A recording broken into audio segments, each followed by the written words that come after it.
आमरा कपड़ा असी धोजी बेटी आमरी सेवा करजी असी कन तिनी बनाया राम कहियो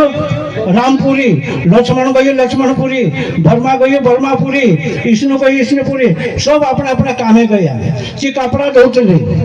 कपड़ा धोने बाद जो रावण हतु तेरी लंगट में एमसी जात रहे ती बेटी कपड़ा सा धोजी करी कहले छे मेसे काजे ती एनु दाग नहीं तू जाते जाते खुरा चने सीची तेरा घर पर आई गलो टीचे ते छत्तीसगढ़ी देवता कही गए कि बार अपन ते अपनी पूरा बनाया जो का हास हो गयो से टीचे बजरंग बली पास पूछने गया होते कि जो कौन से तो जो रावण तो गई